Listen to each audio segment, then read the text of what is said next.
ሰላም ጤና ይስጥልን የተወደዳችሁና የተከበራችሁ የጎ ቴሌቪዥን አድማጭ ተመልካቾቻችን እንደምን ቆያችሁን? የዕለተ ሐሙስ ሚያዝያ 29 2018 ዓ.ም ሰበር መረጃዎችን ይዘንላችሁ ቀርበናል። መረጃዎቻችን ቶሎ እንደርሷችሁ ዩቲዩብ ቻናላችንን ሰብስክራይብ፣ ላይክ፣ ሼር በማድረግ አብራችሁን ቆዩ። የጦር ኃይሎች ምክትል ጠቅላይ ኢታማጆር ሹም ጀነራል አበባው ታደሰ በሰሜን ምዕራብ እዝ ጉብኝት እያደረጉ መሆኑ ተሰምቷል። ፊልድ ማርሻል ብርሃኑ ጁላ የላኩትን መልእክትም ለሰራዊቱ አድርሰዋል። በፌዴራል መንግስቱና በውሃት ኃይሎች መካከል ያለው ውጥረት ባየለበት በዚህ ወቅት ጀነራሉ የሰራዊቱን የግዳጅ ዝግጁነት ለመመልከት በሰሜን ምዕራብ እዝ ተገኝተዋል። ጀነራሉ በግንባር የሚገኙ የሰሜን ምዕራብ እዝ የጦር ክፍሎችን ወታደራዊ አካላዊና ስነልቦናዊ ዝግጁነት ተዘዋውረው ተመልክተዋል። እንዲህ የሚል መልእክትም አስተላልፈዋል። እዙ ከታሪካዊ ጠላቶቻችንም ይሁን ከባንዳዎች ሊሰነዘር የሚችል ጥቃትን መመከትና መደምሰስ በሚያስችለው የዝግጁነት ደረጃ ላይ ይገኛል። ጀነራሉ አክለውም የሰሜን ምዕራብ እዝን የህወሓትን ሀገር የማፍረስ ተከታታይ ወረራን በመመከትና ሀገርን በማጽናት ትልቅ ሚና የነበረው ጠንካራ እዝ በማለትም አሞካሽተውታል። ሰሜን ምዕራብ እዝ በአማራ ክልል ግጭትና ሁከት ለመፍጠር በተንቀሳቀሰው የሀገር ውስጥ ባንዳ በሆነው ጽንፈኛው ቡድን ላይ ጠንካራ ምትን በማሳረፍ ያሰበውን ኢትዮጵያን የማጥፋት ሴራ በማክሸፍ ጽንፈኛውን ቅስሙ እንዲሰበርና እጅ እንዲሰጥ በማድረግ ወገን የኮራበት ጠላት ያፈረበት ከፍተኛ ስራ የእዝ ስራ ነው ሲሉም አክለዋል። ጀነራል አበባው ታደሰ ከሰራዊቱ ጋር በነበራቸው ቆይታ ኢትዮጵያና ተቋሙ ይኮሩባቸዋል ሲሉም የጦር ኃይሎች ጠቅላይ ኢታማጆር ሹም ፊልድ ማርሻል ብርሃኑ ጁላን መልእክት አስተላልፈዋል። የትግራይን ህዝብ ለሶስተኛው ዙር የጦርነት ማገዶ ለማድረግ የቆረጠው ህወሓት ዛሬ በገዛ ወታደራዊ አመራሮቹና በህዝብ ቁጣ ግንባር ስር እየተቀበረ ይገኛል። የሰላም ስምምነቱን በመናድ ክልሉን ዳግም ወደ እልቂት ለመውሰድ ያቀደው ሴራ ለጦርነት አንሰለፍም ባሉ የቁርጥ ቀን የጦር መሪዎች አይሆኑም ባይነት መክኖ ድርጅቱ በውስጥ ሽኮቻና በመርበርበር ላይ ይገኛል።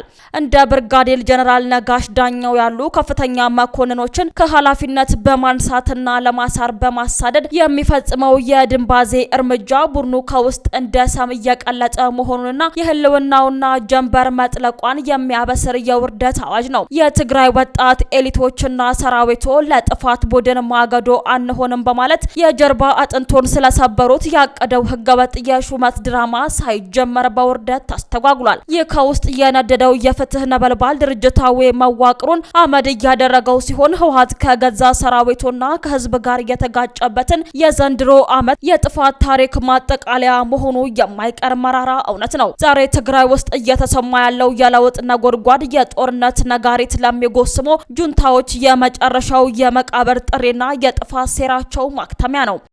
በተያዘ ዜና በትግራይ የነገሰው ውጥረት ወደ እርስ በርስ ጦርነት እያመራ ይገኛል። ደብረጽዮን ራሱን የትግራይ ክልል ፕሬዝዳንት ሲል ማሳወቁ ጽምዶ ሲቃወም የነበሩትን የቡድኑን መሪዎች በከፍተኛ ሁኔታ አበሳጭቷል። በዚህም ከሻቢያ ጋር በማበር ሌላ ተጨማሪ ጦርነት በክልሉ ማወጆ ለትግራይ ህዝብ ጥያቄ መፍትሄ አይሆንም በማለት እነ ደብረጽዮንን መውጫ መግቢያ ሳጥተው የቆዩት የአርሜ ግንባር መሪዎችና የደህንነት ኃላፊዎች የደብረ ጽዮንን ምርጫ ትክክል አይደለም ብቻ ሳይሆን የትግራይን ህዝብ እንደ ህዝብ አደጋ ላይ የሚጠለው በማለት ከፍተኛ ተቃውሞ አሰምተዋል። ይህን ተከትሎም በነ ደብረ ጽዮንና በነ ወልደ ገብርኤል እንዲሁም በነ ማሾ መካከል ውጥረት ነግሷል። የየቡድኑ መሪዎች እርስ በርስ ሊገዳደሉ እንደሚችሉም የደረሰን መረጃ ይጠቁማል። በሌላ በኩል ህወሓት ከህግ አግባብ ውጪ የአስቸኳይ ጊዜ አዋጅ ሊያውጅ መሆኑ ተሰምቷል። በክልል ደረጃ የአስቸኳይ ጊዜ አዋጅ ማዋጅ የሚቻለው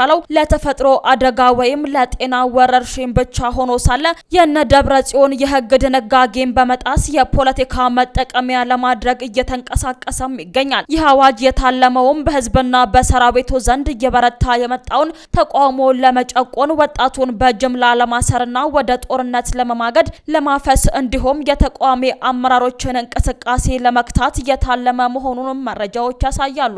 እንዲህ ያለው ከህግ አግባብ ውጪ የሆነ አሰራር የክልሉን የፖለቲካ ቀውስ ይበልጥ የሚያባብስና የህግ የበላይነትን የሚገዳደር አደገኛ አካሄድ ነው። ህወሓት ግን በፍጥነት የአስቸኳይ ጊዜ አዋጅ በማለት አውጆ የህወሓት ህገወጥ ጉዞ እምቢ ያሉትን ለማፈንና ወጣቱን አፍሶ ወደ ኤርትራ ኤርትራ ለስልጠና ለማላክ ሊጠቀምበት ነው።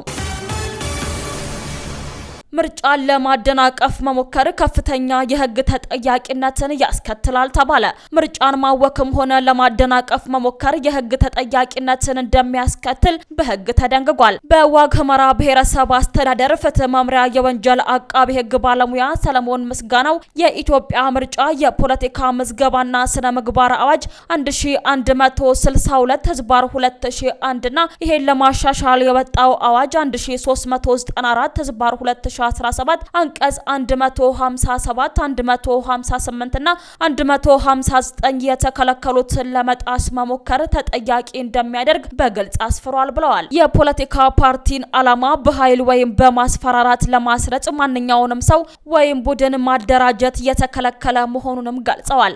ሰዎችን በግድ መመልመልና ለዚሁ ድርጊት እርዳታ ማድረግም ሆነ መተባበር አግባብ ባለው ህግ የሚያስቀጣ ተግባር እንደሆነም ነው የተገለጸው። በዋናነት ከምርጫ ቦርድ ፈቃድ ውጪ የምርጫ ሰነዶችንና ቁሳቁሶችን ማተም፣ ማባዛትና መፈብረክ፣ መያዝ፣ በድምጽ መስጫ ዕለት በድምጽ መስጫ ጣቢያ አካባቢ ድምጽ ከመስጠት ውጪ ሌላ ማንኛውንም የፖለቲካ እንቅስቃሴ ማድረግ ያስቀጣል ተብሏል። በተከለከለ ጊዜ የምርጫን ውጤት ማተም ወይም ማባዛት ከ80 ሺህ ብር እስከ 100 ሺህ ብር በሚደርስ የገንዘብ መቀጮና ከ1 ዓመት እስከ 3 ዓመት በሚደርስ ቀላል እስራት የሚያስቀጣ መሆኑንም በወንጀል ህጉ ተመላክቷል ተብሏል። ጥላቻን ወይም ፍርሃትን የሚቀሰቅስ ወይም በምርጫ ውጤት ላይ ጫና የሚፈጥር የሐሰት መረጃ አሳትሞ ማሰራጨት ወይም ለማሰራጨት መሞከር በገንዘብና በእስራት እንደሚያስቀጣም አንስተዋል። ይህ ቅጣትም ከ30 ሺህ እስከ 50 ሺህ የሚደርስ የገንዘብ መቀጮና ከ6 ወር በማያንስ ከ1 ዓመት በማይበልጥ እስራት የሚያስቀጣ